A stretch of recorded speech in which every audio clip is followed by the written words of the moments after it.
All right, good evening, everyone. I'd like to welcome you to this Region 12 Board of Education meeting, January 9, 2017. Rebecca, would you take attendance, please? Anthony Amato. Here. Valerie Anderson. Alan Brown. Here. Gregory Cava, coming in. Rebecca Devine, I'm here. Michelle Gora. Here. James Hirschfield. Here. Stephanie Kolnick. Here. Jennifer Pody. Here. Lisa Rausch. Lisa is here. She just checked into another meeting. Michael Sinatra. Here. Peter Tagley. All right, so the only one we're missing is Valerie. All right. Item 2, opportunity for the public to comment on agenda items. Is there anyone who'd like to speak to the Board of Ed? All right. Seeing no one, I'll move on. Item 3, consent agenda. The only thing on the consent agenda is the approval of our Education Committee meeting minutes from December 19, 2016. Anyone who wants to remove anything from the consent agenda? All right, seeing no one, then the consent agenda is approved.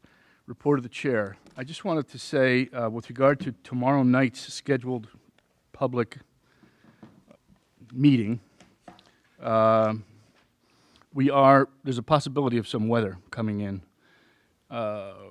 Snow, perhaps ice. We really don't know what the situation is going to be until tomorrow. So I'm loath to hold the thing in bad weather if it's really bad. As much as I want to go forward with it, we can't endanger the public. So maybe Dr. Costantino could speak to this, but perhaps if it is bad in the afternoon and we know it's going to be bad, we may just have to cancel the thing or reschedule it for a week later. I suggested perhaps the 18th, Wednesday the 18th. I don't know what people's schedules are, but it is something that hopefully we don't have to deal with it. We'll be able to go forward tomorrow, but it's my understanding there is a chance of some bad weather coming in tomorrow night. So we have to be aware of that. Dr. Costantino, what would you? Yeah. Well, if we have bad weather, we will do the normal emails to, of course, the board and the staff and the parents, and do a phone call chain, and then we'll have it on our website. And we'll also have it on the radio and the TVs. So, we probably will know tomorrow by 1 o'clock, I would think. But we did get a report from our meteorologist. And maybe, I hate to mention folks by name, but Mr. Boniuto or somebody could be notified personally. I'm sure if we notified one of those folks that they could get it out to their crowd, and they may not be tuned into the website or anything like that. So I just would like to give people fair warning, that's all, if it's going to be canceled. Hopefully that will not occur. All right. Superintendent's report. Dr. Costantino, anything? Good evening, everyone. I do want to let you know that I did send you all some correspondence about FOIs. I just want to let you know we are working with that, and we are working with our attorney.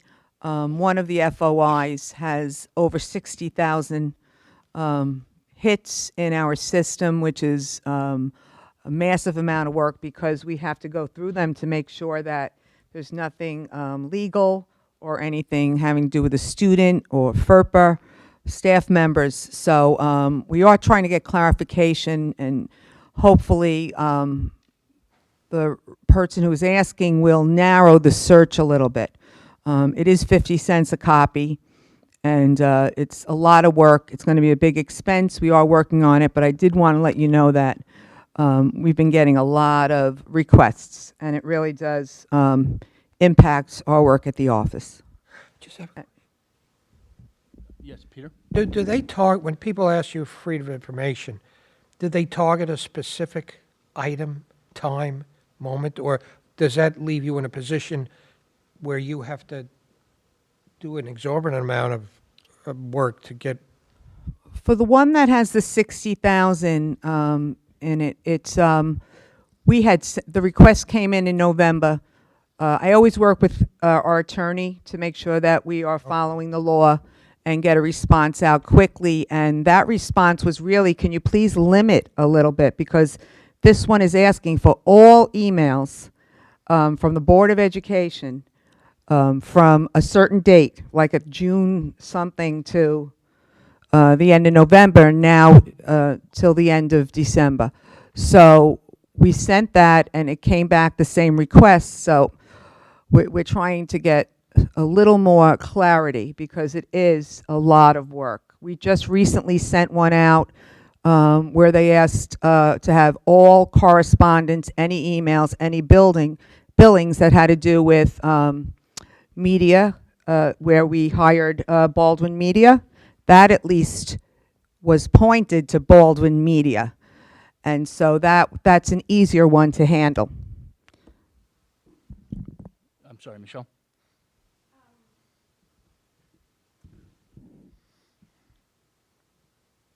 I guess this is sort of a comment and question, because when I heard that all of our emails were being requested, it's so cute. It gave me a lot of concern, and I was wondering how those were sifted through. Occasionally, my children will use my Region 12 email since they are also on Region 12, and asking me to look at it's the only email I have that accesses Google Docs. So if they want to share a document with me, they use the Region 12. And I don't feel that the public needs to read my children's schoolwork. And it's starting to feel like harassment to me. So I don't appreciate that, seeing as how I'm a volunteer. And I'm just wondering how, when you sift through 62,000 emails, how do you do that? Somebody's got to spend hours, obviously, doing it, days, I would think. We don't send them all. If they have a child's name in it, if they have anything to do with legal, health, staff, we wouldn't send those. But we need to have a record that we're not sending them. That's why it's so important for us to print them. But we won't send anything that has anything to do with any children. It's a big job. We have never had somebody ask for so many.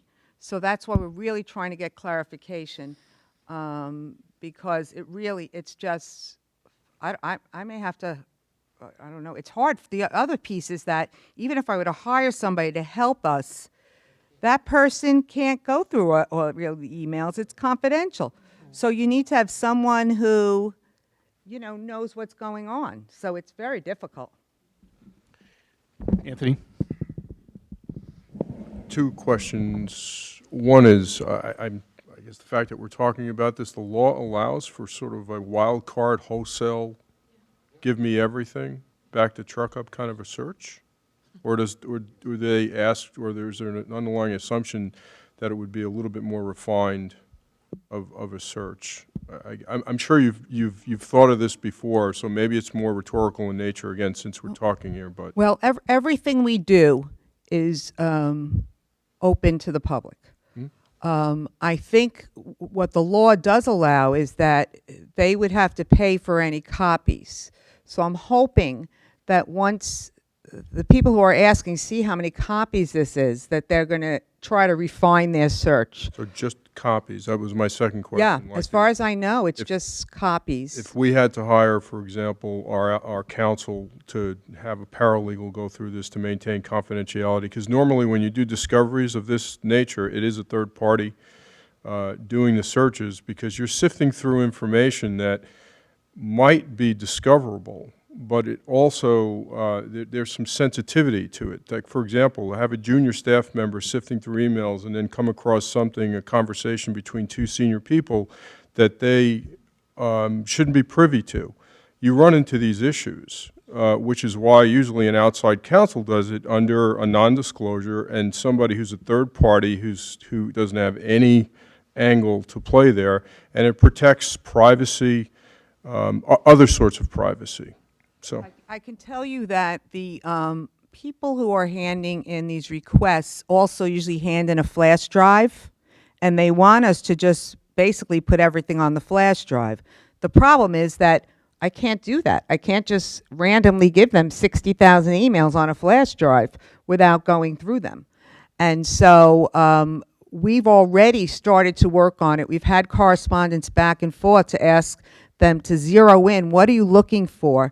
And it just came back, we told you what we're looking for, and they sent a complaint to FOI that we're not, working fast enough. So it really, I'm just bringing it to your attention for a couple of things. Number one, I want to remind you that everything we do is for the public, so be careful. to what we put in emails, and that this is something that's going on and it is impacting the work of running a school system for not just me, but for many people. Michelle. I'm just wondering, I read through some of that correspondence, but not super carefully. But I feel like I got the feeling that they did not realize that you can't just put it on a flash drive. Are they aware that it needs to be, that the emails need to be gone through for sensitive information? Because they seemed a little upset that it didn't happen faster. So do they know that? Well, we have given them stuff on a flash drive when it's easy to do. Okay, so for example, one of the FOIs asked for all of the work that Castle Booze has done with us over the last couple of years. Remember when they did that big building work to give us estimates? That was very easy to put on a flash drive because we knew there was nothing. You know, the Ann Baldwin stuff, once we went through it quickly, it was easy to put on a flash drive. But some of it's very difficult to do. I mean, I'm not sure that you answered Anthony completely, because you made me think about the fact that if you're doing it, you probably are privy to everything because you're the top of the food chain. But if anybody else is doing it, they may, in the course of doing the vetting work or the culling work, come across things that they are not privileged to see. So have you thought about, and also just for the time of the, you know, wasting this much time, well, not wasting, but spending this much time of anybody employed by the district when they should be doing their, you know, their regular job, have you thought about having a non-disclosure outside party do this work? A, it might happen faster if there's a third party doing it. B, any kind of confidentiality can be protected. You know, so it would not only help you, it would help, you know, anybody under you who might be privy to stuff, and it also might help these people get their information faster. I think once, right now, our attorney is crafting a letter to really explain to them the importance of trying to narrow it down. If they come back again and say no, then I think we're going to have to look into that. Yeah. Yes. I would support that. I would also, if you haven't already, Pat, sorry to jump in, Jim. I'd go back to the appropriate agency in the state too and find out if under circumstances like this, if charges like that are reasonable to put back to the requester. Given the fact that the search is so broad and unstructured, you know, would charges like this be unreasonable to ask them to pick up? You know, it would be very interesting because I think it's fair and reasonable given the circumstances. Michael? Pat, can I ask you about another correspondence that you received that you had sent to us? This was a point where an individual had said that he was just concerned that the information about tomorrow's meeting was public, that in other words, that it was on the website. I know that you had sent us a notice, and I'm just wondering if that also was on the website. And On the website, it's in today's papers. We did public press releases. It's everywhere that we can get it. We sent it to the towns, asking them to put it through their town, you know, notification. So I think we did as good a job as we can. I'm Great. hoping. thank you. The other question that I had that he echoed was he was wondering whether the meeting tomorrow is not just an informational meeting, but also, as he put it, a mini referendum. In other words, I think there are people in the community that are wondering, I don't necessarily, thinking, for example, I don't necessarily have questions, but I'm wondering if I need to go to that meeting, because if my absence would be read as either lack of support or, you know, I guess disagreement, how do I handle that? Do I need to go there just to simply say, well, I don't have a question, but I'm still in favor of AgSTEM, or no, I'm opposed to AgSTEM even though I don't have a question about it? Well, you know, we're working on it diligently as we speak. We'll probably have at the tops a half-hour PowerPoint presentation. that just kind of outlines the financials, the population, the debt analysis, and then it really is going to be question and answer and comment. People can stand up and give a comment. There is no vote. There is no decisions are going to be made. So I do believe if people are interested to get the correct information, that it makes sense to come. But I also, you don't have to come. No, no, I think the board appreciates when they hear from both sides of the aisle on the issues. But certainly, it's not a mini referendum. Michael, I would just respond that we have said that at the January 23rd meeting, this board is going to vote to go forward or not with this project. If members, you individually or any of this member of this board is going to be swayed in your vote by what you hear tomorrow night, then to you it would be important. So that's up to each individual board member. No. responding to his. No, I understand, his but, email. but you asked, does it important? I guess it's important as each individual board member thinks it's important as to what you intend to do. I just wanted to get back to the FOI request issue. I hadn't intended to speak to this, but this has been going on for quite some time. Burdensome, it's lawful, they have every right to request it, but significant freedom of information requests for information to the front office. How long has this been really going on? Close to a year, no? Oh, yeah, easily.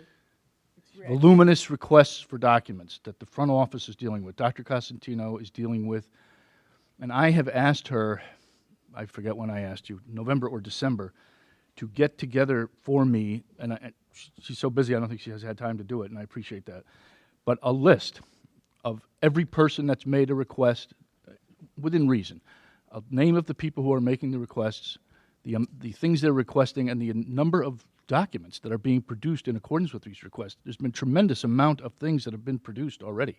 I think the public has a right to know this. I think the public should know this, and I'm prepared to present it to the public.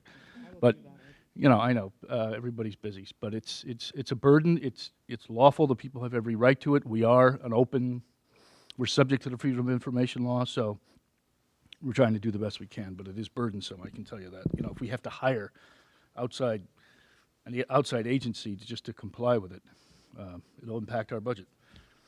All right, anything else on that? Anything Yes. else you have, Dr. Costantino? Yes, No, Greg. I'm good, thank you. Two things. One, I would request that before you make any decisions on who would be reviewing any documents as a third party before they go out, that you obtain the opinion of our counsel of whether or not we have complied with all of our relevant obligations on confidentiality. And if it's necessary to hire a law firm to do it, that's one thing. But we need to know. We need to make sure that we haven't done something that puts those records or what might be in those records that's confidential, for example, student information. If it somehow makes it available to the public through discovery, by having that person called as a witness in some type of we need to really understand that there's proper protection of confidentiality here. The second question I had to ask was on tomorrow night's event, assuming we go forward and the weather doesn't preclude it, is that going to be videotaped? And is it going to be simultaneously televised on the public access channel? Yes to both? All right. Well, I suppose if anyone can't make it to that meeting, they could watch from home. It'll be on live TV, is that what you're saying? Not live TV, but it'll be playing on our station the following day. Okay. Thank you. Okay, thank you. Anything else? Yes, Rebecca. In regards to the FOI requests, if I'm correct, isn't the language of the FOI that it has to be accommodated within a reasonable amount of time? So I think that the question that I would have in regards to this particular request, in regards to other requests that have been so burdensome, is what a reasonable amount of time looks like, and that the person who is petitioning for this information, who's potentially getting impatient, might need to understand what reasonable actually looks like in regards to 65,000 emails that have to be vetted for law and confidentiality. I can tell you, I don't think I'm speaking out of school. I've seen, there's a letter that has been formulated by our attorney that I think Dr. Costantino sends out when they know that it's going to be voluminous, and it says, and won't quote it, but we are not required to stop our daily work to meet with this, to do this. We'll do the best we can, and we have a reasonable period of time. Please be patient. We will, we're doing it as quickly as we can, but we don't have to stop our work to comply with this. I think it says something like that. So, that's what we're doing. They're doing the best thing. She's trying to run a school system, the Ag STEM program, and trying to do this other thing. Of course. Yeah. Peter? Are there any legal constraints on how much you have to provide? There's no line legally you can draw? I don't have the statute in front of me. I assume there's certain things that are not available, but not many. All right, anything else on this? All right, thank you. All right, any committee reports, starting with building? Greg, anything? The building committee has not met since our last meeting, although I want to talk a little bit about that later on an agenda item that's up. So we'll defer that discussion to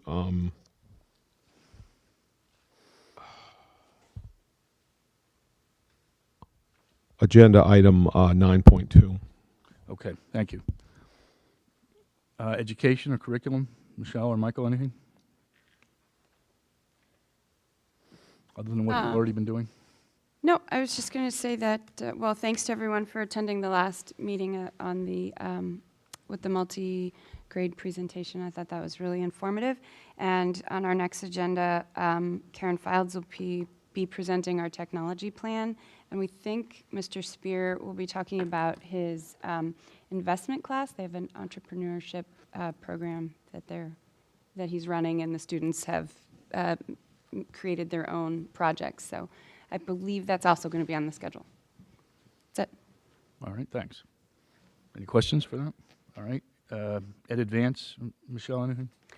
Just quickly, I got sort of a highlight every year. Ed Advance informs us of our participation in the programs that they've offered, and we had 54 members of our community take classes in their adult ed and continuing ed programs, and they offered, I could read them all, but I won't. There are 12 or 13 different training programs for our teachers, and we had, it looks like over 30 members of our staff attend those, and that's great because it's a nice cost savings where they provide training and multiple districts get to participate, and that we don't have to spend as much PD money for them to come in. So we are definitely taking advantage of the programs that they offer.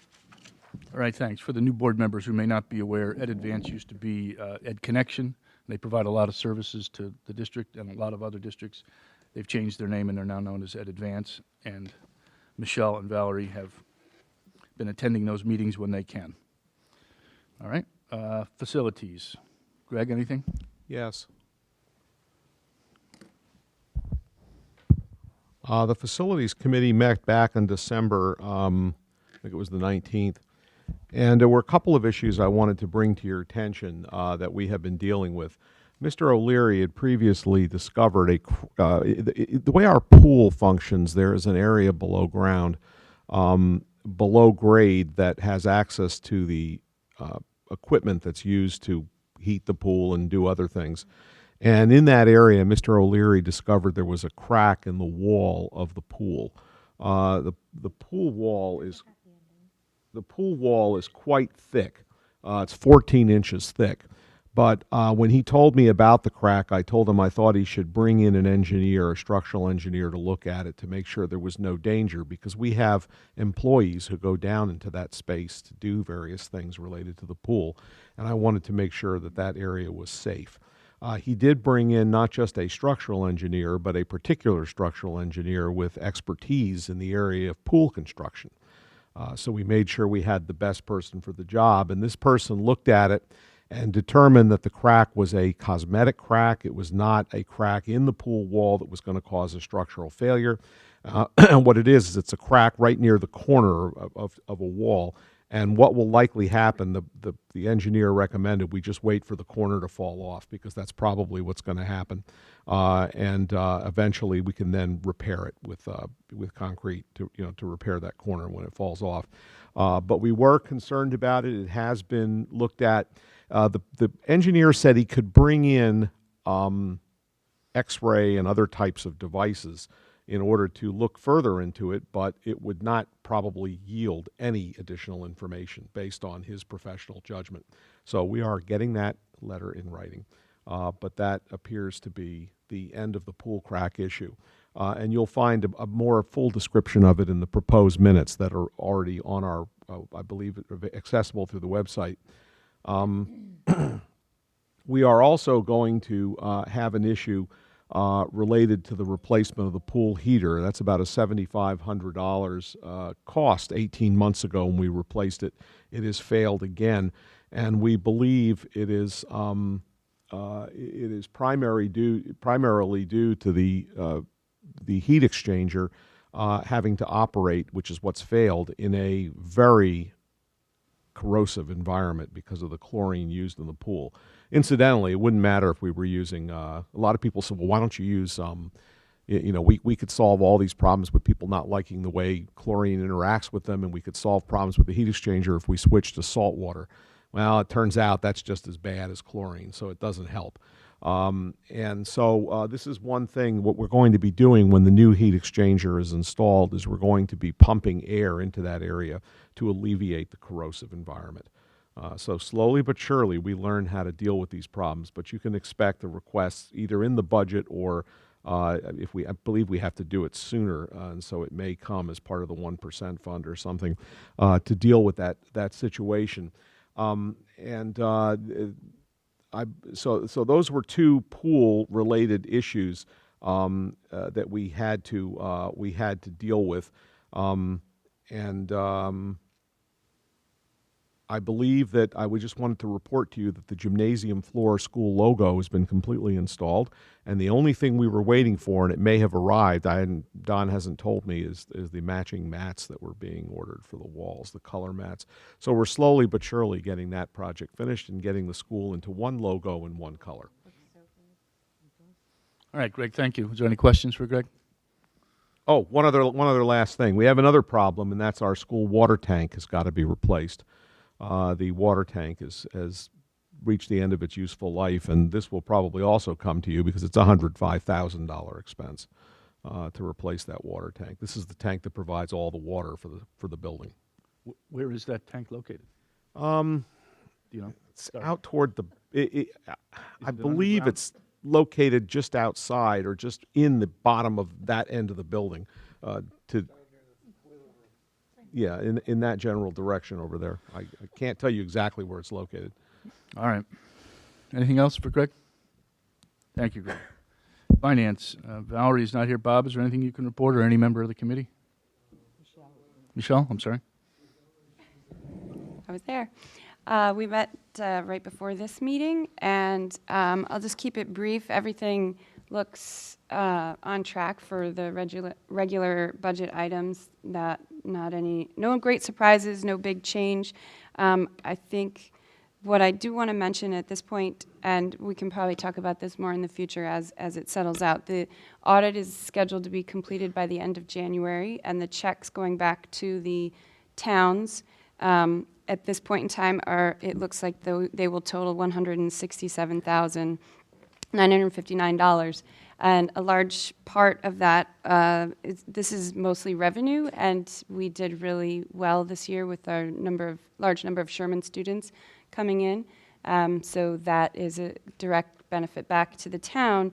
And interestingly enough, we've all read about the ECS grant cuts back to the towns from the state, $20 million for the whole state. And the cuts for our three towns total $96,350.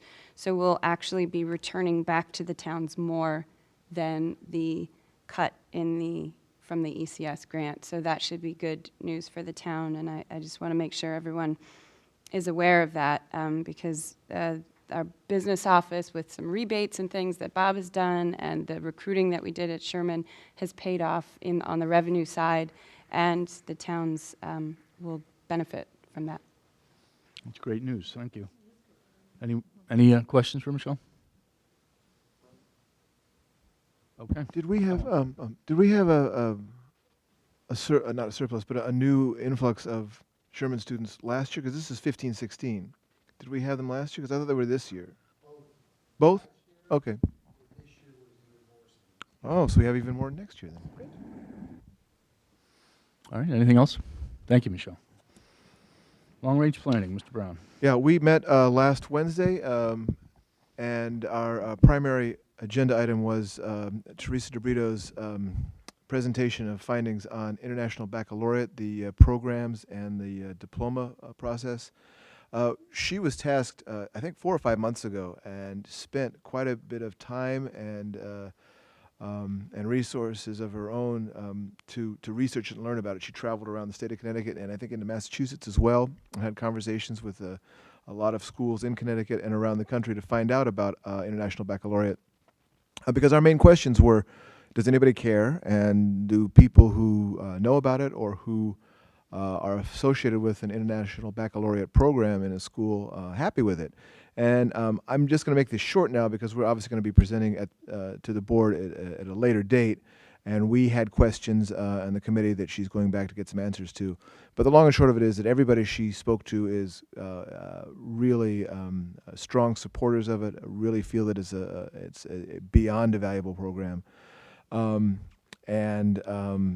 that the schools that are participate in the IB program that are IB schools, what they call International Baccalaureate World Schools, compete on a global level, not even on a local or a state level. But there's more on that to come. She's going to answer some questions about actual data of graduation rates, of test scores and things like that we want to know to get even more detailed insight into the idea. Also, our plan is not to interfere with, because it really is a huge program that luckily our administrators didn't throw up their hands and run screaming into the woods about. They were actually enthusiastic about it if it were to happen. But we're concerned, obviously, that we don't want to interfere or to take energy away from the developing Ag STEM project, that this will serve in time, if possible, as a complement to it, or even as a plan B if things don't go well for it. So more on that later. The other issues that we covered, they weren't on our agenda. We added them because we didn't have that much time. We didn't realize we'd have any time after the IB presentation. Was our other issues that we've talked about, which we're getting a facilitator so that we can have an outside person help us with our upcoming strategic planning process. We have, the committee decided that we want to have personal interviews with 2 of the proposals. One proposal is pending, one proposal we are probably not going to accept, and one proposal that we received we like the idea of. We want to meet with those 2. Hopefully, it would be nice if we could do it in sometime in January, and when the committee's going to have to, we'll have to doodle or whatever it is we do to try to get a meeting in the next couple of weeks. For that reason, and then also we had as you've heard me mention, we've had our surveys go out to teachers and students in November, and then the family surveys are going out I don't know if they're going out yet or they're on the way out this month. But we're also adding the community survey, which is a survey to the broader group of taxpayers, of everybody, all the residents who have email addresses that are known by the town halls, and they will help Karen Fildes send notices to the broader community survey at some point this month as well. And that's something that we looked at that template at the meeting and approved that. And with that done, we will be able to begin our strategic planning with a lot of information, at least cursory, beginning, foundational information that we've been able to garner from these surveys that have gone out to these different cohorts in our community and in our school. And that's it. All right, thank you. Sounds like you've been very, very busy. Any questions for Alan? All right, thank you, Alan. Look forward to further updates. Negotiations, Greg. I know that we have an item 10.1, but I don't Still don't believe we have a contract, do we? We do not. I last spoke with our counsel toward the end of last week, I believe, and asked him what was the status, and I believe we are waiting for some input back from teachers' council, so that's really where we are. I hope to have it for you at our next meeting. As I, as I. Well, the existing contract does go through June 30, so we have a little time. As I stated at our last meeting, we have negotiated with our teachers in the fall. We reached a tentative agreement, but we're waiting for a signed contract from the teachers' union, and then it will be considered by the board. So, all right. Policies and bylaws. Michelle, anything to add? Well, we have one policy on the agenda for tonight. We did not meet last month, which is why we don't have a whole slew of new ones. But I just did want to mention quickly, because this is CABE stuff that sort of has to do with policy. I'm wondering did everyone get this, the legislative priorities for 2017 with the CABE Day on the Hill? Do all board members get that, or I don't know if I just I don't know get if it? I've seen that. When did you get All right. Well, I serve on the Government Relations Committee for CABE, and it's made up of board members from around the state, and we put together the priorities for CABE to then lobby for at the state. So Sheila McKay and Patrice McCarthy, they're so knowledgeable about all of the stuff that happens up there, and they know the legislators. They're constantly working with the members of the Education Committee to try to represent the interests of the school boards. There were three main, I won't read all of the things that we talked about, but under three categories of funding existing initiatives, address achievement gap, and maximize resources. We talked a lot about unfunded mandates. We talked a lot about the state passing legislation, those are all the policies that I'm continually coming back and saying, now we have to do this, and now we have to do this. So that is a lot of what we talked about. But what I wanted to also ask is, since we are going into another series of, the next couple months with the Ag STEM program needing to make it through this legislative process, I'm wondering if the board would like me to ask if either of them could come and speak to us to explain the process and maybe talk to us about what we could do, who we should contact, how it works, because this is what they do. So I don't know if they would come, but we could see if they could come to a meeting. Well, there's the Day on the Hill in March, so maybe we would want to have them come before that. Yeah, that maybe a day in February if there's a. Patrice is coming. She's our speaker at our retreat. I just have to see Oh. when the retreat is. I didn't realize that. When is our retreat? Debbie, is it March? I thought it was March, but I don't have it written here. March 12th. March 12th. When's the Day on the Hill? March 12th is the Day on the Hill is March 8th. It's the 13th, March 13th. Oh, okay. That's next year's. That's for us to approve. March 13th, Patrice McCarthy will be here at our board retreat at 6 p.m. All right. Well, that's So I great. think that's So that's perfect. probably, yeah, that's, oh yeah, there it is on my calendar. I didn't realize she was coming. That's great. So hopefully we will be able to talk to her about that, so that we can become more involved in the whole state process. All right, Michelle, thanks. Yep. Again, for any new board members who may not know, CABE is the Connecticut Association of Boards of Education, of which we are all members. Patrice McCarthy is the, I think, executive counsel. She's the attorney for CABE, and she is very knowledgeable. So thank you for that, Michelle. I think, well, I'll save that for later. All right. Any old business? All right, item 8, approve 2017-18 board meeting schedule. Dr. Costantino? It's been passed out. Yes, it has been passed out. This is a legal requirement, and it's always can be changed for next year, but it's for next year. Is there a motion to approve the calendar? Peter? Second. Give Greg the second. Any further discussion? All those in favor of approving the Region 12 Board of Education 2017-18 calendar, say aye. Aye. Any opposed? Any abstain? All right, it passes. Thank you very much. All right, item 9. 9.1, follow up on legal opinion of policy 4152.6, personal leaves. Michelle, are you prepared to discuss this? You may recall that we passed this policy. There was a question as to whether we should do that, whether there might be a conflict with our contracts with our unions. I was asked to contact our attorney about that question, and the attorney wrote back with some suggestions. Michelle? So I heard back, Jim heard back from Gary Brochu, our counsel, and I have his comments here. What I thought I could do is just, it's very short.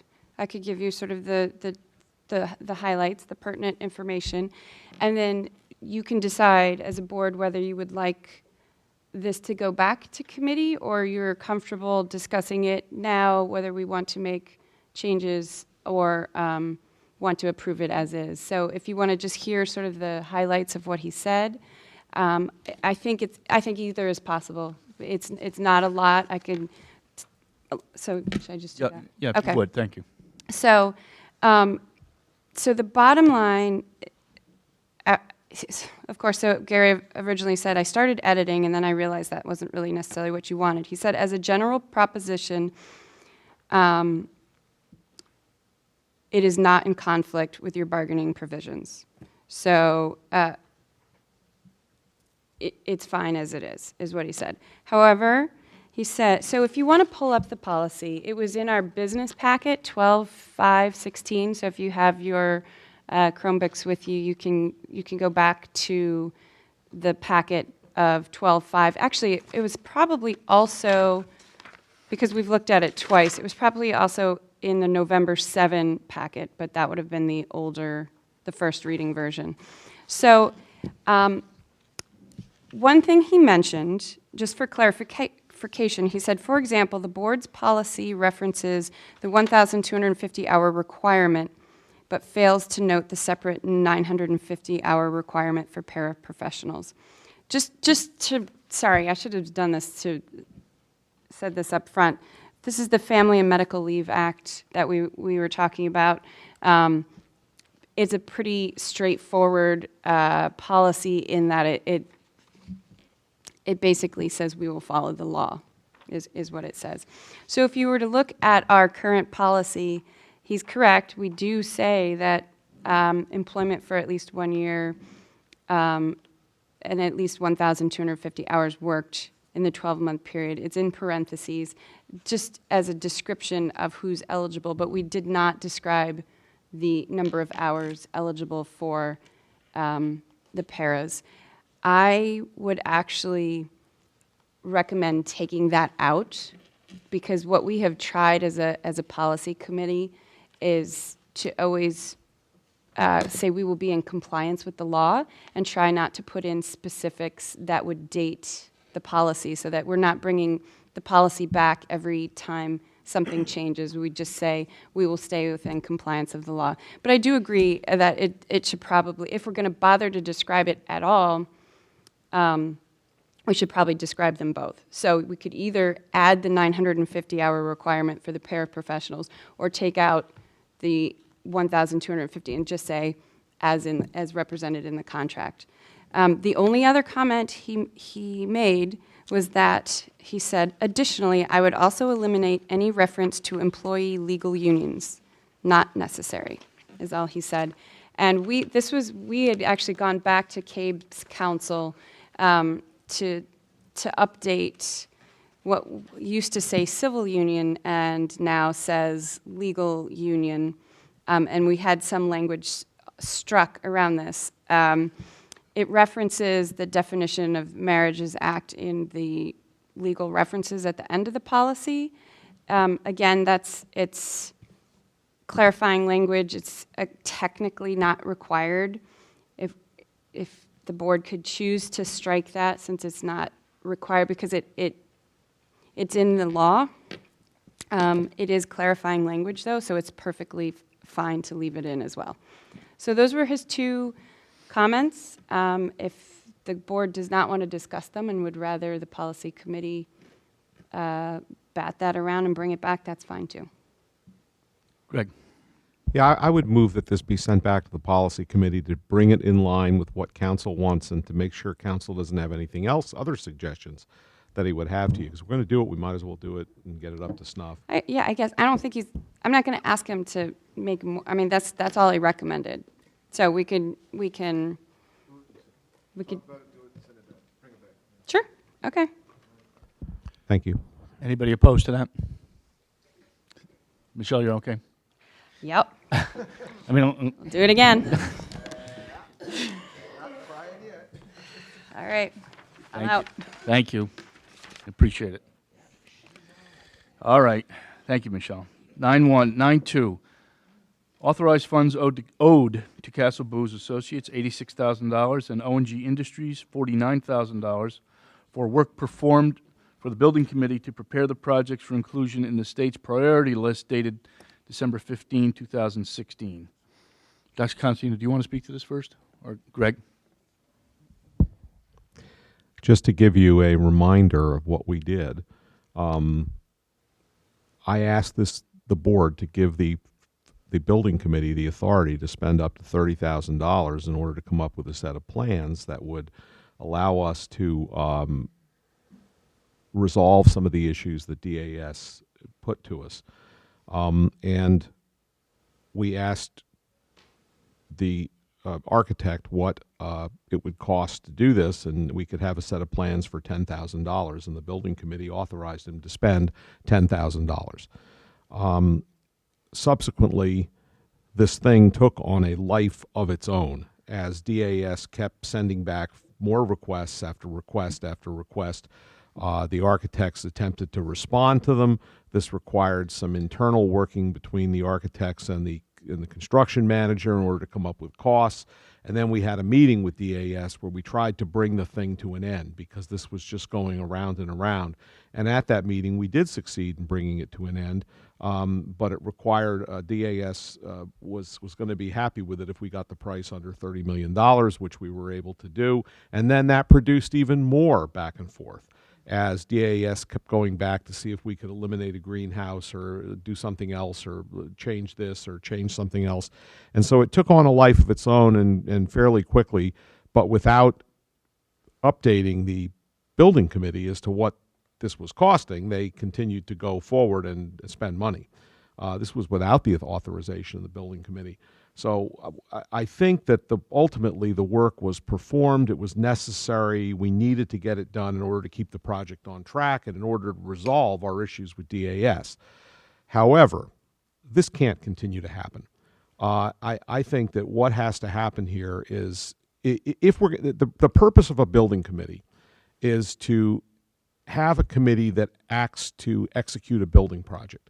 Once the board decides to execute a building project and how much to spend, and the voters voted in the referendum, you delegate it to a building committee because you don't want to bring the board together every time there's a change order. They have to move something 2 feet, or they have to spend an extra $5,000 to deal with an unanticipated problem they found when they dug a hole. It was something buried there, and now they have to dispose of it, whatever. The many, many things that come up, you don't want to be involved in that on a daily basis because you'd have to be scheduling sometimes 4 or 5 board meetings a month just to deal with those issues. So you have a building committee. The building committee then has delegated to it certain responsibilities. Now, I put a motion in front of the board to delegate certain responsibilities to the building committee, and unfortunately it arrived the same night as the state pulled the plug on funding last year, and as a result you didn't pass it. So we have been coming with requests for authority when we need them, and we came with this request, and somehow our professionals got a little bit out over their skis in terms of cost, and we didn't have communication with the board as to what this was going to cost with the building committee. That's got to end. We need a proposal. We need a situation in which when you delegate authority to the building committee, then the building committee will authorize the work to be done and only that work to be done. And it has to be abundantly clear that no administration person, not the superintendent, not the finance director, not the facilities director, or anyone else has the authority to tell one of these professionals to go spend money and do work. It must come back to the building committee, which then will determine in advance of the funds being incurred whether it's going to approve them. I'm not happy with what happened here, but it was necessary, and if we had it to do over again, we probably, I suspect the building committee would have authorized these funds to be spent had it had the authority of the board to do so, which it didn't. So it has to come back here to the board. Beyond everything beyond $30,000 has to come back here, and I'm going to recommend that you approve these sums, but I'm also going to recommend that we make it absolutely clear that this is not going to happen again. Our consultants need to understand they need building committee approval, and our staff needs to understand they cannot authorize people to move forward without building committee approval. Are you making a motion to approve these, Greg? Yeah, I'm going to make a motion to approve them subject to that caveat. No further approvals without building committee approval? Yes, and that no further authorization of work by anyone other than the building committee. So that if the board wants to authorize work, they send it to the building committee to do it. This way, you've got a building committee that is in control and knows what's been authorized and what hasn't. And because it's the building committee that relates to the architect and the construction manager, not the board. I mean, we're your agent, and that's what we need to have. We need to have no one moving beyond what we've authorized. Because legally, we have authorized $10,000, and that is it. That's the only thing that's legally been authorized. So this bill exceeds it by quite a bit. All right, Deb, do you have that? Is there a second to the motion? I'll second, but I'd like to comment. All right, Michelle seconds. That's a hesitant second, because I would approve that we pay for the services that have been rendered, and clearly they were necessary to go back to DAS a bazillion times and do all the work. So that part I completely agree with. How to move forward, I think, is more procedural, and I don't know the best way. I was wondering, we're in sort of a gray area here because we don't have a funded project, so it's not working the way a normal project would, where it just goes back to the building committee and they're doing work as, business as usual. Because we're not in that scenario, this is a little different, and I'm wondering if we could ask Castle Booze and ONG. I mean, in a few weeks, maybe this will be a moot point, although actually the state won't be saying anything until June, so we're going to be in a gray area for a long time. So I am wondering if there might be some way to have them send biweekly or monthly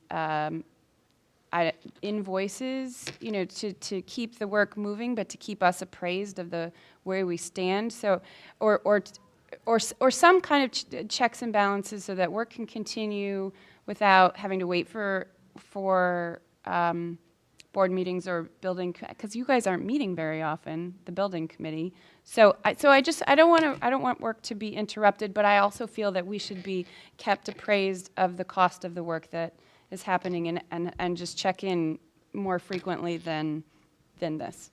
Jim, could I just respond to that? I agree. I think you're right. My plan was not to come and ask for a blanket authority from the board. My plan was to take the materials that Castle Booze and ONG provide as to what they expect to spend per month in order to keep the project on track, and that we will approve that in advance a month at a time.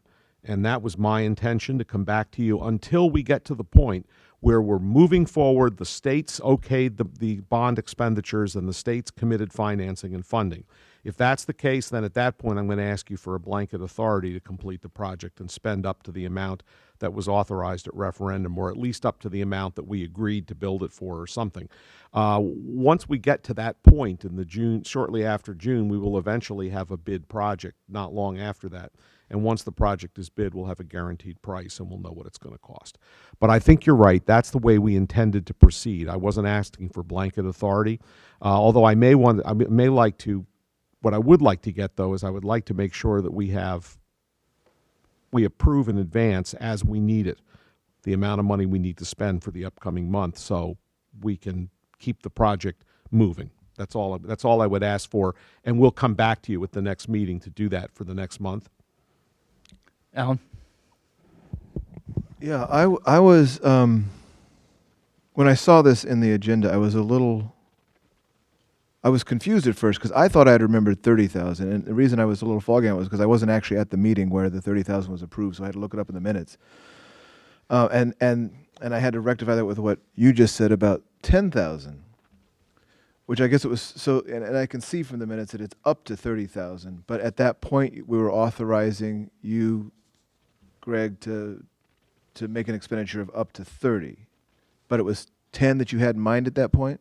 No, the building committee actually authorized 10 after the board authorized the committee. Oh, I got you. Okay. Yeah, what we did is we asked Chuck how much it was going to cost. He said 10, so we authorized. Oh, okay. 10. So you had the 30, but then you only needed to authorize 10 yourselves. So it's like, so what I'm I'm speechless because in the absence of a building committee authority, which, as Greg has pointed out, wasn't sufficiently in place, there apparently was no authority. The only authority that existed was this board, which we've just been made clear is not nimble enough, one assumes, to respond to the quick needs of the project.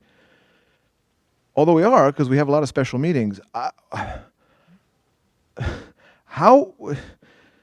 If we authorized up to 30,000 and 135 was spent, that means we went over by 105,000. Who authorized this? Where did this money come from? How have we gotten ourselves into hock for something that this board didn't authorize? Because if we were, I'm sorry, I wasn't here, but if this board was convened on August 16th to authorize 30,000, then our authorization must have meant something, which means it would apparently be necessary for further expenditure, but it wasn't. So, I mean, do people realize how ugly this is?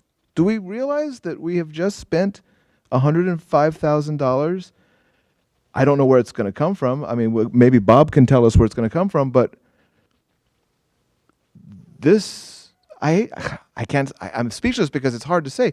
This isn't our money. And I appreciate, Greg, that we're going to, maybe another motion is necessary to make sure that we don't have this happen again, as you said, and to have a more nimble authority in the building committee.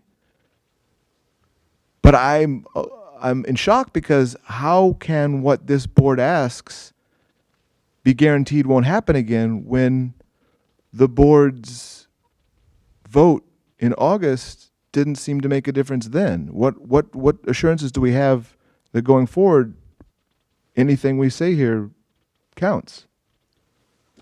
Well, look, first of all, nobody came to the building committee to ask us for more money. Well, they didn't even come to the building committee. If they had come to the building committee, we would have come to the board. We are the one that deal with these people. The board does not deal with them. They need to come to us. They need to relate to us because otherwise we've got exactly what happened in this situation, which is obviously a contractor thinking they have the authority that they don't have. And I think it was in part because it was under the gun, and I think nobody was paying attention. But the problem is that we can't react. We can't say to a contractor, yes, you can do that, no, you can't. If it's going to cost money, you need to tell us. We told you can spend 10 grand. At the point at which you've exceeded 10 grand, you need to go, at the point at which you need to go beyond $10,000 to do the work, they needed to come back to the building committee and they didn't. And so I don't know what the building committee could have done differently. We asked how much, they told us how much, we had the authority to spend it, and we spent it. $10,000. That's what we agreed to spend. But unfortunately, this thing just acquired a life of its own, and people moved without. The only way we can make sure that this does not happen again is to make sure that our administration sends a letter to the contractor to make it clear to them that should this ever occur again, they will not be paid. On no uncertain terms, they will not be paid for any money in excess of that which has been authorized, and that they need to observe the niceties of the process. And that's what has to happen. In this case, I think ultimately we would have done this if we had had the opportunity, but it would have been nice to know in advance of that they needed the money and that they needed to spend more money, and this is what it was going to cost. I mean, I'm as exasperated as you are But unfortunately, this is what we have here, because we had contractors out galloping out to the races, and they felt that because they were getting cooperation from the administration and everything, that they were okay. But clearly they weren't, and they were not letting us know that they needed to spend money in advance of spending it, and because they were operating under the assumption that they have a contract with us, which they do. However, they forgot the fact that we told them to freeze that contract, and the $10,000 was a temporary thaw, and that's all it was. There was a misunderstanding and a misapproach, a misunderstanding by the contractors of what they could do and what they couldn't do. They were thinking their contract. We were thinking that we had authorized $10,000. It's a misunderstanding, but it needs to be figured out. Thank you. Michael? Kind of share the shock and dismay that we've heard from other board members already on what's happened here. I mean, I'm trying to think of it in terms of my own life. If I had a contractor who was doing $10,000 worth of home repairs for me, and then a month or two later he came back and said, oh no, I've actually done $110,000 worth of repairs without my approval, something's dramatically gone wrong here. That's not what, Michael, if I may, that's not what happened. They were asked to do the work. It's true that they may not have had board or building committee approval, but they were asked to do the work to respond to the DAS requirements that were coming daily. Okay. They And didn't just do the work without being asked. but I have to think that both of these companies have done this kind of work before. And I would think they understand how boards of education operate, and that the boards of education are the ones that approve funds. I have to believe that. I mean, I know that they're not brand new corporations that have never worked with school boards before.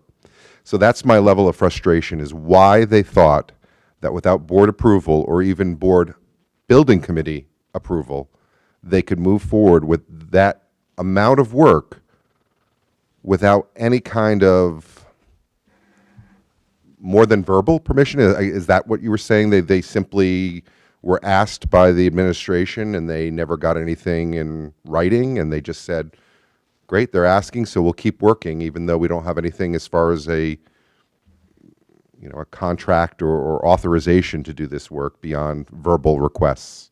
It's frustrating to me. I'm sure. Michelle? That's sort of the point I was going to get to. It seems that there's been a serious miscommunication, because the building committee, the administration were asking for the work. We were all aware of this work. We saw plans. We saw them come to various meetings. So we knew that they were continuing to work. Why they felt they didn't need to invoice or tell anyone at any point along there, hey, you've exceeded the amount, is that part I don't understand. And I think, I don't know what their normal procedures are. They're probably used to, like I said before, a project that's been approved, and they just work until they kind of hit the limit, but we're not in that situation. And so we need, I don't know what's reasonable, because it's not my field. I don't know if biweekly or monthly, I don't know, but we can't let them get too far ahead. We've been working under the concept that we need to we have deadlines that need to be met, drawings that needed to be done for DAS. We were all aware of those requests. We were aware of all of the work. We just were not ever told of how much that cost, and I don't know when those invoices were received.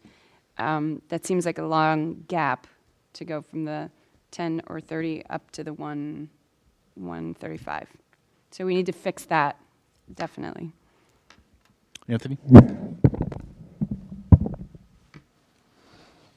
So to kind of recap a little bit, when we didn't get the vote in Hartford, I believe we, as a board, held to an agreement or honored an agreement we made with the public at large that said if we didn't get that vote, that we would cease and desist and all work and put the brakes on the project until the board can regroup and think about what to do next. And we did that. And then as we thought about what to do next, we authorized, again, I wasn't here for that vote either, but we authorized $30,000 to kind of get us going again in a controlled fashion. That was on August 16th. For 5 months, we've been going forward, and I understand all the pressures and everything else, but as a member of the Finance Committee, what I'm particularly concerned about is we seem to be driving right past compliance issues, process, procedures, policies about how to spend money and how to do it responsibly, just because we're under a lot of pressure.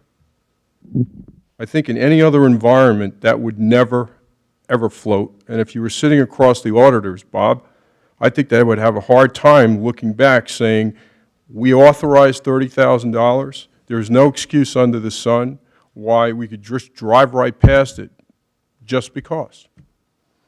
We seem to be talking a lot about Charlie and laying a lot of blame at Charlie's feet, but there's also $50,000 in here for O&G. We never knew O&G needed any money. That wasn't even in the motion. But yet, here we are saying, but it was all kind of justified just because. So, in the contracting world, and I'm not the lawyer at the table, but there is something called verbal change orders. And if a verbal change order is given by somebody with the authority under the contract, an agent, an officer of a company, etc., that is enough to move out. And if we feel this strongly that Charlie got way out over his skis to this kind of tune, then I suggest we don't pay Charlie. But my sense is, based on comments that Jim has made and I've heard along the way, I think Charlie is well within his rights to get paid. He performed these services, and I do believe he was fulfilling direction asked of him by, if not the building committee, then by the administration to keep up with the schedule. So my request is that the board just consider, you know, we've had, I think, a serious breakdown of financial controls. We need to look at that as well as figuring out what to do next to avoid this confusion. But I think we're putting sort of a lot of responsibility, deflecting it on to Charlie, that he should have, yeah, I'll be the first one. I think Charlie should have been giving us regular bills and invoices and summary invoices, and maybe he has, and I don't know the answer to that question. And if he hasn't, shame on him. But I don't think that excuses us for not paying attention, especially after 5 months of doing this. So I would say we need to consider, you know, what corrective actions we're going to put in place to avoid this from occurring again, but as well as going forward, Greg. So that would be my comment. Thank you. Stephanie? So forgive me because I'm new to all this, but is there a way then, kind of like going back to what Greg, I think, was motioning in the beginning, is there a way at this point to initiate like a project manager for the board? He is already currently, but, I'll let Greg answer. sorry. Well, we have a, I mean, O&G is our project manager. I mean, we have a project manager. The project manager is a manager at risk. They're going to identify a contract price, and they're going to have to get stuck with it. And if the price exceeds what they guarantee, then they're going to have to eat it. But what the problem we've got now at this stage in the game is that, I mean, we can assign blame and mistakes all over this thing. I mean, it would have been nice and would have been expected that if they needed to spend more money than were authorized, that they would come back and say, we've shot through the money, we've spent the $10,000 by producing this first set of plans, and now it's going to cost X to get this problem dealt with, or this question answered, or this next stage done. That's what we didn't get. But it also kind of sounds like there's a lot of like cooks in the kitchen type of thing where, I mean, even though very necessary, but if they're getting direction from multiple people, not just one point person, it is very easy for those costs to like run out of, you know, run off the rails or go down the tracks, even though it sounds like, you know, we needed to do all the things we needed to do. But, you know, it sounds like kind of things went over and above your head or around where maybe things were getting asked for that you didn't know about, or. Well, that's I'm just trying to exactly it. Figure out how everyone, I guess, on the board needs to be on the same page to recognize that there is one person, even if we're all talking about it, or, I mean, anecdotally, I've been through a couple of processes personally on my own, and that's just how projects get done. If you start asking opinions from one or two other people, necessary or not, the work's going to get done, and someone has to get paid for the work, even though there was kind of a slip up on the chain or the order or the proper way to, you know, just for budgetary purposes, so that way we can keep track of what's going on. I mean, that was your motion initially, right? But then for some reason that doesn't work? No, what I think we need is we need to make clear to our contractors that there is a clear division of responsibility, that they must come to the board, the building committee, anytime they expect to expend any money beyond what they have already been paid or what has been authorized. If we authorize $10,000 to do a set of plans, the minute they appear to see that they're going to need to go to $10,000.01, they need to come back and say, we are going to exceed your estimate. This is what we need. And then if we had authority to spend more, we would. If we needed to come back to the board, we would. The problem is that there is a lack of communication, and there was no communication with the building committee or with me that they were going to exceed the $10,000 they had been authorized. That was the problem. That communication did not exist, and that needs to exist, and that needs to happen going forward. I know how to correct this problem. But what I think we need to do is it means I need to have a meeting with both the construction manager and the architect, and the finance director and the superintendent and the building committee. We need to bring it all together at the building committee, and we need to tell them, going forward, this is what you must do. So in And we essence, can't you need, allow like- this to happen again, because next time you will not be paid. So maybe putting together a contract that's signed between us and the architect. I know those. No, we documents haven't. We have it. And That's the problem. That's not spelled out? No, this isn't spelled out. See, the thing is, we are off in new territory here. I mean, first of all, never in the history of school building has the legislature ever taken a project that made it onto their list and not funded it immediately. I mean, that's never happened, okay? So that everyone in this who's experienced, and I wouldn't call us experienced because we don't have very many construction projects, but everyone who's experienced is still operating under the mindset of the previous regime. And when they signed a contract with us, they presumed that when work needed to be done, they would be doing it pursuant to the contract, and they'd be paid pursuant to the contract. What I think that they failed to perceive is that when the state pulled the plug and changed the rules of the game, we asked them to stop. And then we restarted up to $10,000. And I think that's the disconnect. Is I believe that it never occurred to them that they needed to get advance clearance to exceed $10,000, and it never occurred to us that they were exceeding the $10,000 threshold. And so what we need to do is we need to be tighter. We need a tighter control of the situation, and I think that's the way it's done. It will be done by all exceeding of what the building committee gives you has to come back to the building committee, and we need advance estimates. And I think if we do that, we won't have this happen again. Sounds right, yeah. Peter? I don't see this as a big deal. You got a bill for services rendered. There were some semantics involved in it, but either way the work was done, you're going to have to pay this bill. This is my concern. And we don't have to deal with it tonight because we're having that meeting tomorrow. There's another $1 million plus that has to go in to this project. And there are 3 committees at the state level that have to approve our project. So how, and we don't have to do this tonight, but I'm bringing it up, how are we going to deal with that? Are we going to spend $1 million before the final committee makes its decision and be stuck, possibly, with having spent $1.5 million and not be able to go forward? That's my concern for the board. So I don't know how you want to deal with that. I'll leave it to you and the superintendent to deal with that. But I have no problems approving this because it's done. So we can discuss how it happened, why it happened, make sure it doesn't happen again, but it's over. When I spoke to Castle Boozer, when I came to 1 or 2 meetings, they were pushing. They kept saying, if you don't, especially the guy from O&G said, if you don't start going, you're going to have an increase. There's going to be an increase, I think, of 4% or something like that. So I can understand why they ran with the ball. I can understand how this happened. So it's work that had to be done. It got done. Fine. You can find a solution to make sure it doesn't happen again. I'm sure we can all agree on that. So my issue is, how do we want to handle the rest of the money that has to be spent?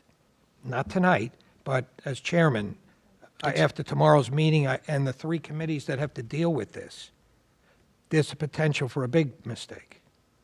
Well, it's, if I may, I don't want to get too far off the subject, it's not up to the chairman. We're having the meeting on January 23rd. We all understand the risk. Right. That we're not going to be able to be prepared unless we spend the money. And there's no guarantee that it will be approved by the legislature. There just isn't. And so that's going to be up to each individual board member to decide whether to go forward with this or not. Could Not we up to take the an chair. insurance policy? Is there such a thing as an insurance policy? Sounds ludicrous, but I know there are policies, You could deals. probably buy insurance for anything. Yeah, there is, Pete, but the cost of the premium is $1.5 million, so there's your problem. Alan? Well, Pete, I kind of feel the opposite of the way you do this. I mean, partly, I do understand we have to pay this, but I don't think it's no big deal because, and maybe it's just because I'm a cheapskate, or maybe it's because I spend time. I'm not close to finance on the Board of Ed, and I'm not close to building on the Board of Ed, so I'm easily blindsided. I am closer to both of those things at the town of Bridgewater, and I know that I think we're all supposed to be very careful about public money. So my issue is that we now have to pay this, obviously, and the money is going to come from somewhere. Before I ask that question, I mean, it just seems, I know Pat was involved with DAS with those requests and fielding, like a field marshal, the storm of changes. Was there no point when Castle Booze or O&G said, Dr. Costantino, this is going to cost you? Did they never say that, when you called them and said, we have to do this now, we have to do that now, they didn't say, okay, but there was, did you never stop to think, did you not think about the 10,000 cap, the $30,000 cap, and that you might want to convene us in an emergency meeting to My main priority was to make sure that we were on the December 15th priority list and moving forward to get that to happen. And it was fast and furious with DAS.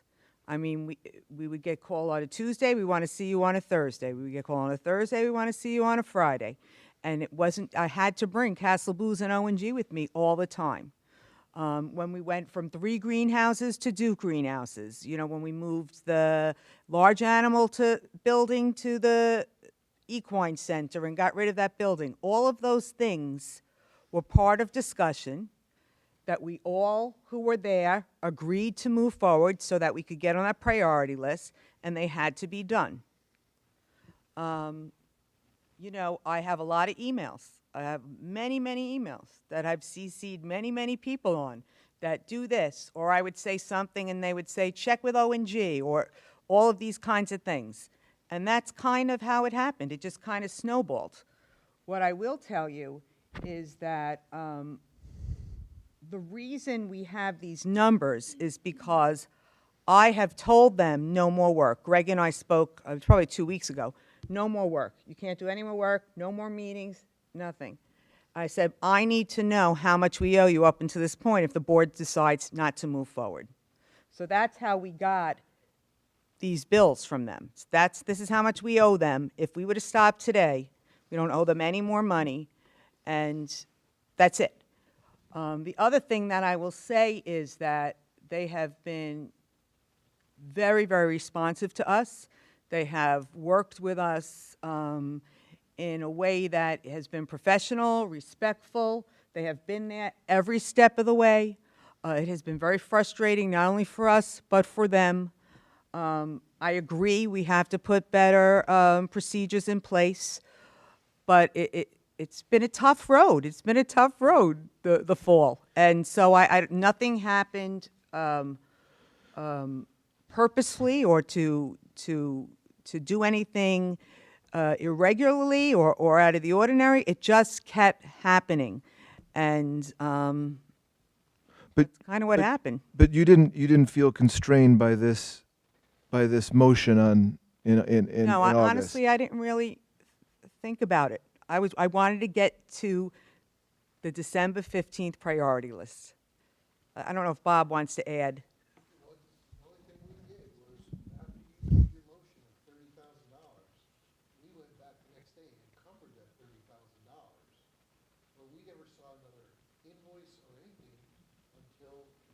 I asked. Right.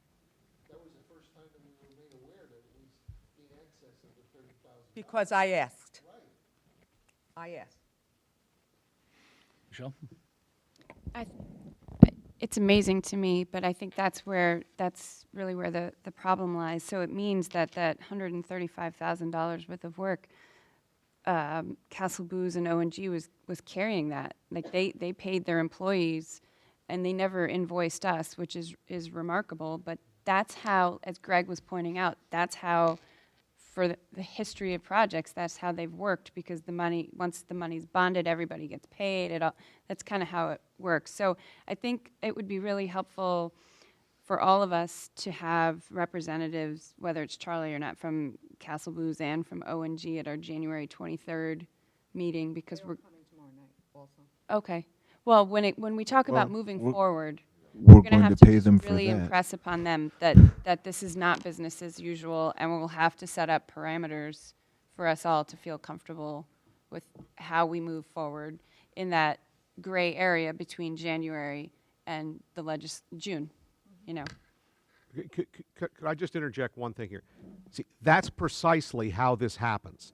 Because someone says we need to have O&G at this meeting, or we need to have the architect at this meeting, and the next thing you know, they come to the meeting and they don't bother to say, you realize that when we come tomorrow night, this is going to cost you, $2,400. And there is the problem: is that we've got a project, we're trying to work toward it, we've got pushing. You go to DAS and you say, here are the plans we've done, and they say, we need you to answer this question. You have to answer it in 2 days. We need you to answer this question by Thursday. It's Wednesday, yeah, but we need the answer. We have to go into a meeting on Thursday afternoon. You get the answer to them, then they say, we need something else. It's got to be had by Monday, because after Monday, this thing is in the dumpster if we don't hear. I mean, this is the kind of pressure. They weren't saying it precisely that way, but this is the kind of pressure where decisions have to be made, because everybody has people they have to answer to in decision trees. It's not because anybody has bad faith. It's because everybody is trying to survive. Okay, but that's exactly how it happens. And what we have to do is to get off the train and say, look, you need to tell us in advance, because we've put you on a diet. And the diet is we're allowing this much. And if you're going to exceed this much, you need to tell us in advance. And similarly, when DAS asks for something, you need to tell us if there's a cost consequence to that, or if we've exceeded what we've previously authorized. Because DAS is trying to get the bloody thing done. They're not trying to stop the project. They're trying to make it happen. And similarly, we're trying to get there. So that's what I would advise. Anthony? Again, for somebody who might be listening to this on the outside, I would sort of like, we should just recognize what didn't happen, what should have happened, and say it's never going to happen again, and we're going to put the right controls in place going forward. But there's a recognition here that something broke down. I mean, listen to people. Everything's happening and fast. There wasn't a single attempt to schedule a special board meeting to try to get more. And even if that failed and then somebody said, so I had to make an executive decision and I went forward, that's, to me, is a completely different scenario. But I don't even think in the 5 months we even tried to ask the question of ourselves, to even attempt to try to, I mean, not to nitpick, but when I keep hearing people talk about, like the excuses and the shoulder shrugs, we have a responsibility to manage the money and to say, well, Charlie didn't tell me, therefore it's not my fault. I mean, we're going to go in, Greg, and I know I'm looking at you, but I'm not talking about you. I'm talking about the circumstances under which we find ourselves. So we could just move on and just say, look, things broke down. There are things we could do better. We are going to do them better. And, but not keep saying, because Charlie didn't tell me, therefore I have no responsibility in managing a budget. What's next? The pool guy's going to come in and say, he didn't tell me to repair, you know, and the next thing you know, we got to write a $250,000 check because the contractor didn't say something? I mean, I know that's not what we're thinking, but it certainly sounds like it as we keep talking. So my question here, Bob, is we're over $105,000. Do we have it in the budget to cover how are we paying for it?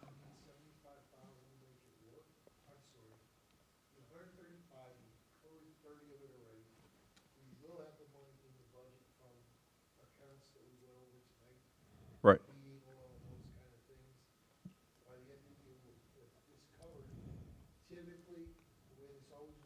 Right.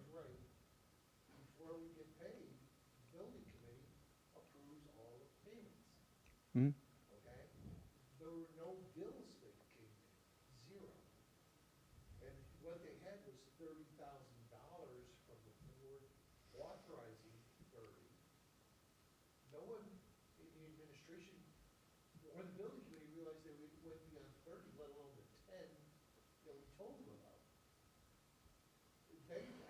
I mean,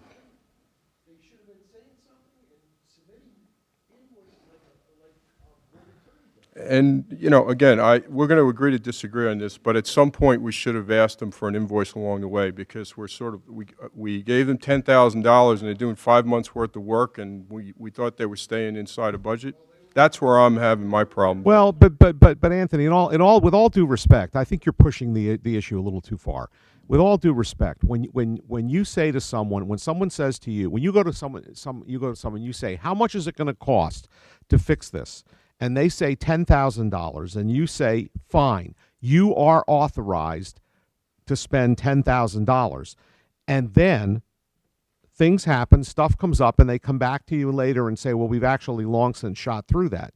The problem is, and when did you tell me that you were exceeding, you had finished your work and were exceeding it? On the delivery of the plans, maybe, but where was the next tranche? Because you know how this system works. You've got a building committee that approves expenditures. You went forward and you didn't get it approved in advance. I think that I don't think there was malicious intent to do it. I think it was entirely that a different mindset was going on, and I think that we have to get control of that. Well, let me be clear. I'm not suggesting there was malicious intent, because if I were, I think we'd be having a different conversation. I just keep hearing, I think we'd be better off if we just recognize what didn't go right, figure out how it's not going to happen again, and move on. But I keep hearing every time that, it's like I keep hearing an unwillingness to sort of recognize that something went wrong. That's why I won't let go. And I will now formally, but in my opinion, sometimes it's best to just say peace. You know, there are things I could have done better, but somebody in this room is ultimately responsible for watching the money. And it seems like there's nobody responsible for watching the money except Charlie. Well, with all due respect, the first thing I said is that something went wrong and this is how we're going to fix it. And then instead, I know everybody wants to vent and they want to talk about how horrible this is and what a disaster it is. But I told you that there was a problem, there was a communication problem, and there was a not listening to what the building committee authorized problem. And the way to solve that is that not one penny will ever get authorized unless it's first approved in advance as to amount by the building committee. Done. And that's how I proposed to solve the problem half an hour ago, and I still propose to solve it that way because it will solve the problem. Unfortunately, we're in this problem, but that's how I think we'll solve it. And with if you concur, that's what I would propose we do, and that's why I made the motion. Rebecca.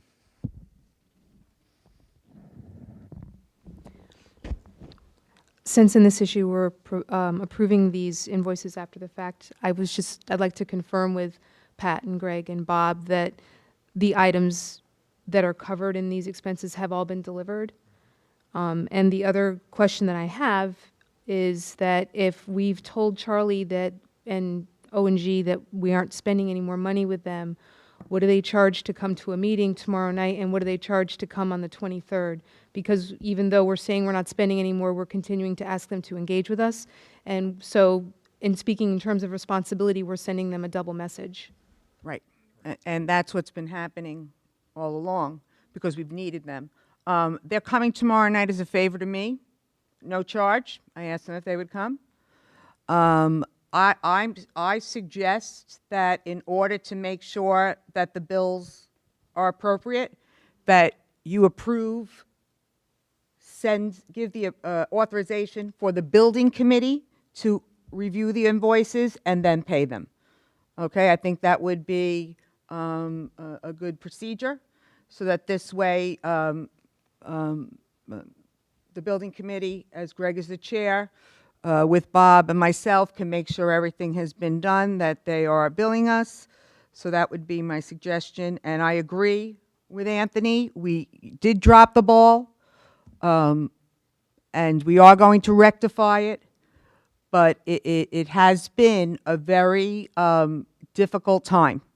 And there's just no way of making that sound nicer. It has been a very difficult time.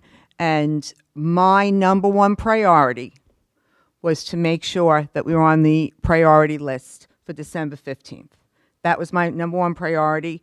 And if we drop the ball about looking at the money as we move forward, then we drop the ball. But we are on the priority list, and that was really important, I believe, to the board and to the community, and that was the most important thing that I needed to do. But we will work with the building committee and making sure that we have all our finances in order, and continue to work in a way that the board feels comfortable in all the money spent moving forward. Anthony. How to do this, but just to be clear, I do think the goal was worthwhile. We needed to make the 15th, not to jeopardize the project and lose potentially not only a construction year, but lose the project. So I completely understand that the goal was right. I also think that Charlie and O&G were doing everything they could to keep us on schedule as well. I don't think anybody was taking, I just want to make sure for the record that I don't believe that O&G or our contractors are bad partners. I think they're operating good faith, trying to do everything they need to do to keep us and trying to be responsive. And I just want to make sure that's clear. The question is, and I don't know if it's a motion, Jim, but I think O&G, if they're coming tomorrow night, they should get paid. You know, I don't know how, I don't know if we could do it inside of there, or if we have to do something else. I don't want to monkey this up, but if we could maybe circle back to this after the fact. But I appreciate that Charlie's going to do a favor, but in the end, you know, we're not quite a charity. And I think he should get paid. All right, well, we do have a motion on the table to approve the payment of these two bills with the caveat that Greg raised about control by the building committee. Jim, can I just add, there was an amendment suggested, and I think there was concurrence about that, which is that not that these be approved for payment, but that the building committee be authorized to expend up to the amount of those invoices, to approve them after the building committee has reviewed the invoice, the work that was done, to make sure it's in place. All right, thank you for the clarification. Is there anything else on the motion? All those in favor of the motion, raise your hand.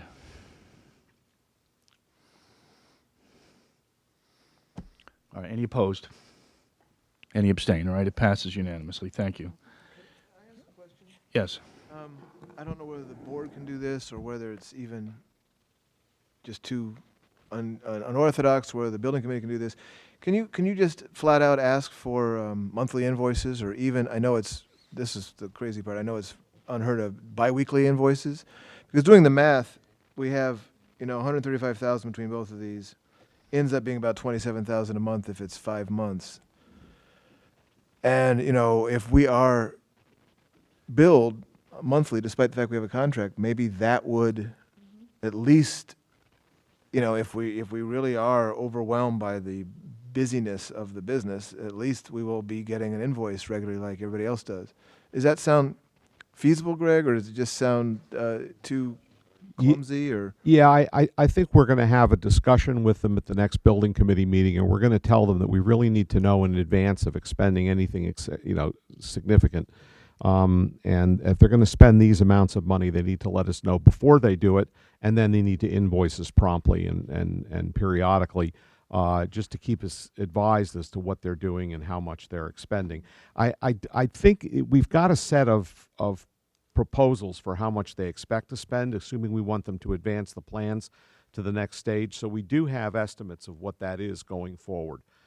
This was an unusual circumstance because we had to get over a bump in the road, namely the DAS concerns about the project. And once the project was right-sized and brought within what they felt was appropriate, then we were over those concerns. But I think now, any other work that's done going forward is going to be done pursuant to the schedule they've given us of how we advance the plans to the status they need to be in June. And that's going to be done on a month-by-month basis. I mean, if we decide to, at some point, to pull the plug, then we'll pull the plug and stop it. But in the meantime, we think we know how much they're going to spend month to month, assuming something doesn't come in from left field that has to be dealt with. Michael. Pat, just a quick question. I know at the last meeting you had mentioned that we were still tweaking the numbers, and I'm just wondering if you expect DAS to possibly come back to us with even more requests, or if you're confident at this point that we've done everything we need to do. Because if you are feeling that there is a possibility even that atmosphere of continual requests is going to come from the state, we need to consider possibly at an upcoming meeting authorizing even more money. I think it would be my advice for the building committee to have a conversation with Jen Mangiali, who has been really working very closely with us, because the last time we spoke to DAS, they wanted us to consider making one greenhouse instead of two, totally climate controlled. And so Jen worked on that plan. Excuse me, who was Jen with? Jen is with Castle Booze. Jen worked on that plan, but the priority list had the numbers before that plan.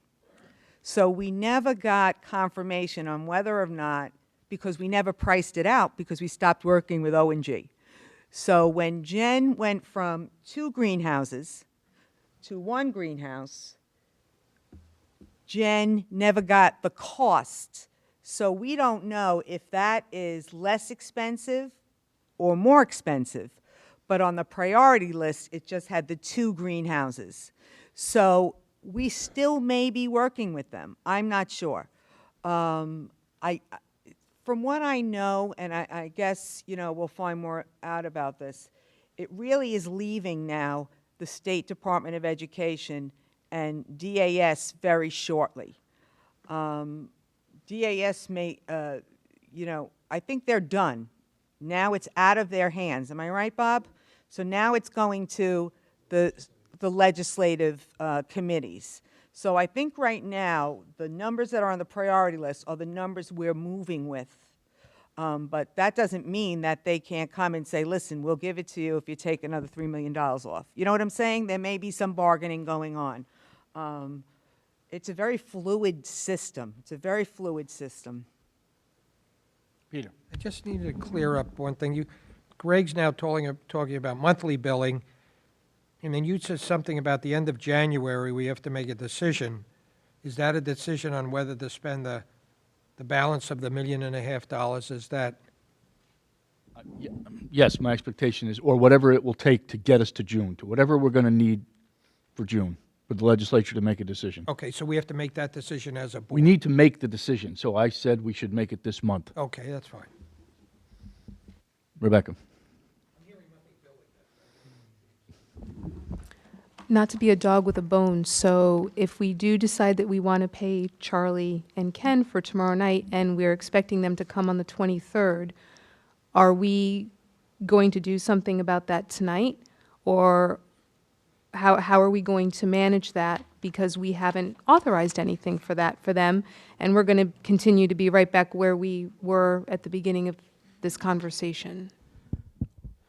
I've got no dollar value of what that costs, so I've got nothing to ask you for. I mean, that's part of the problem is that if we're going to continue to go forward in this method of spending bit by bit by bit, I can't ask for anything till I know how much it costs. And the other option is to give authority to the building committee to negotiate something and give them some running room. Problem is, once you give the running room, that sort of becomes the price. And there's the problem, is that normally what happens in these circumstances is the board gives the building committee authority, and our authority would be $39.5 million. Okay? That would be our authority. Now, we reduced the price to 29 point something million, so that would be the practical limit of our authority. But there lies the problem is you've got the building committee trying to do the job of executing, but it has limited or no authority. And at some point in time, this doesn't work. And you've now illustrated the juncture at which it doesn't work. It doesn't work if you want to pay these guys to come to a meeting. I need to know how much it's going to cost. I don't know how much it's going to cost, so I can't tell you how much. Therefore, you don't approve it, which means we're going in a circle here. So is it good to at least acknowledge here tonight that we are hoping to reach that turning point on the 23rd, and that there needs to be an understanding from everybody here at the table that we need Charlie and Ken tomorrow night, and we need them on the 23rd, and so there will be one more invoice that we haven't attached a number to? Or there has to be some acknowledgement because we're asking them to attend these meetings. I think that's appropriate, Rebecca. I will speak to them personally tomorrow night, tell them what our dilemma is, and ask them, and maybe with Greg or Anthony, and ask them, tell us what what a reasonable charge is. We'll tell them what the situation is that we're in. We're limited. We need to have authority of the board or the building committee, and yet we don't have a bill. We don't know what it's going to cost. So just try to have a conversation with them with that acknowledgement. All right. We're going to need to schedule a meeting of the building committee as soon as it's possible. So we'll start asking people for their time and get them together so we can sort of bring the building committee up to speed, and we can have a conversation with Charlie and try to figure out these kinds of issues so we know going forward how we're going to do it. And we'll get back to you with a report by the 23rd. Jen, did you have your hand up? I'm sorry. Quick Anthony, question? Yes. I've heard, in terms of the number of gates from the state side, I've heard numbers of committees. Can we just kind of just quickly run through what those gates are? The next gate out of DAS is going to be the Education Subcommittee, and what's after that on the way to the vote? I'm not clear.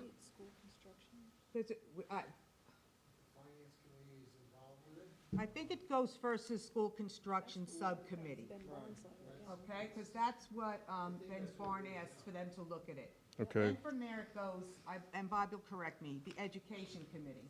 Okay. After it makes out of the Education Committee, then it goes to the legislature, and it goes, the Finance Committee, I'm sorry. Then it goes to the legislature.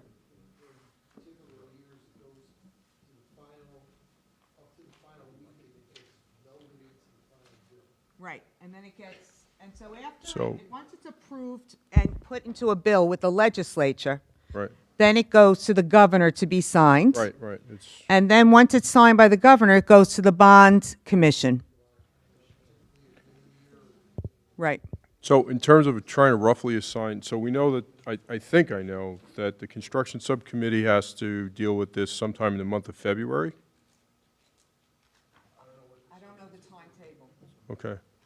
Because I think as we head into the discussion on the 23rd, I would find it helpful to kind of understand, even if it's, like by months, Pat, when these gates are, because, again, at any one of these gates, this project could find itself in a bad place, right? I mean, not trying to be negative, but practical and realistic. So when we're thinking about voting to go forward and how, in light of this conversation we just had, we want to have that as an overlay to help kind of guide our thinking, as opposed to looking at the finish line, which is 1.5, and appearing as though, we're making an assumption we have green lights down the track. And I know that if something fell off just like last time and we said, Charlie, full stop, that he's not going to spend the full 1.5. I know that. I know we would never write an agreement that would be that sloppy. Charlie is prepared tomorrow night to come to the board with how much it's going to cost to about June. Okay, so he knows. I told him that we really needed benchmarks along the way, and that was very important. So we've Good. already discussed that. And O&G? Any more? Gee, it's kind of like embedded with Charlie, am I right, Bob? They have their own contract, they give the cost work, and under your contract, what could be fed from KBA. Right. It's like, Okay. And it's just a matter of how much they're getting fed information and cost out for them. At some point, they're at risk and their fees fixed. Okay, I think what's more important is the bottom line. So whenever we're talking to each other, if we say we need another dollar to go forward tomorrow, and it's, 4 quarters, because there are 4 vendors, that, the important number is the bottom line, so. I wonder, without having spoken to Dr. Costantino about this in advance, maybe it would be worthwhile having Art O'Neill again here on the 23rd to take us through the legislative schedule. Unless you can learn that from him and going to be prepared to present that to us at that time. well, I certainly can invite him. And I know Kim Gal spoke to him today, so we're definitely in touch with him. We can do that. If he can't go through the schedule, regardless, I will make sure I do the schedule, because I will speak to the legislative liaison at Connecticut State Department of Education. All right, So. thanks. Alan? Yeah, I think I've talked about this with a couple of board members informally, and I'm suddenly realizing I don't think I've ever mentioned it in a board meeting, or maybe I have, but I think we're down to the wire now. Pat and Kim and whoever else you might think should be enlisted for this. There is, I've said before that there are people who feel that it's about the money, and there are people who feel it's about the money, but they would like to spend the money on something else without going into Ag STEM at the expense of the diminished population, and rather spend the money just on us. And I've always been kind of, open to all these different ideas. But a little while ago, I was really impressed by, Michelle informally kind of explained to me why it's not just about the money. And you can't just say, oh, the school's going to close, we're all going to die if it doesn't happen, because that's not a tangible answer. Because then there are people who could say, well, have you thought about spending $500,000 a year on such and such and such, as opposed to on Ag STEM for all these other kids we don't even know are going to come? So what I think we need tomorrow, if possible, is to prepare, as part of the presentation, an explanation of why it's not just about the money.